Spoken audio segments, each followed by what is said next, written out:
Dominican రిపబ్లిక్లో కనిపించకపోయిన భారతీయ విద్యార్థిని ప్రాణాలు కోల్పోయిందా అంటే అవునే అని అనుమానాలు బాగా బలపడుతున్నాయి.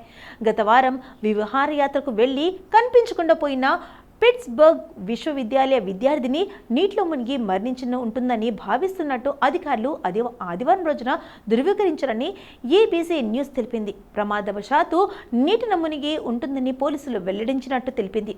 మార్చి 6న తెల్లవారుజామున 4 గంటల ప్రాంతంలో 6 స్నేహితులతో రిసార్ట్కు వెళ్లినట్లు సమాచారం. ప్రస్తుతం పిట్స్బర్గ్ యూనివర్సిటీలో గ్రాడ్యుయేషన్ చదువుతున్న సుదీక్ష కోణంకి ఈ నెల 6న ప్రముఖ పర్యాటక పట్టణంపై వ్యూంటా కానా ప్రాంతానికి వెళ్ళింది. అక్కడ బీచ్లో ఒక స్నేహితుడితో కలిసి ఈత కోసం వెళ్లిన ఆమె ఎంతకీ తిరిగి రాకపోవడంతో మిగిలిన స్నేహితులు పోలీసులకు ఫిర్యాదు చేశారు. దీనిపై సోషల్ మీడియాలో ఆమె ఆచూకీ కోసం విస్తృతంగా ప్రచారం చేశారు.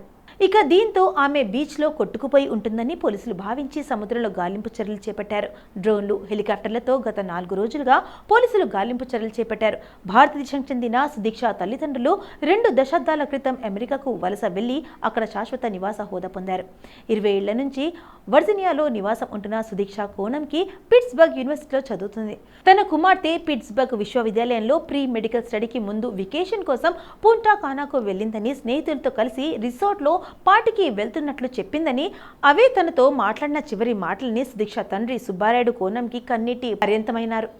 తన బిడ్డ మెరిట్ స్టూడెంట్ అని, డాక్టర్ కావాలని కలలు కనేదని గుర్తు చేసుకున్నారు. ఈ సంఘటన పోలీసులు దర్యాప్తు చేస్తున్నారు. ఈ కేసులో స్నేహితులను పోలీసులు ప్రశ్నించారని, ఎవరిపైనా ఎలాంటి అభియోగాలు నమోదు కాలేదని అధికారులు తెలిపారు.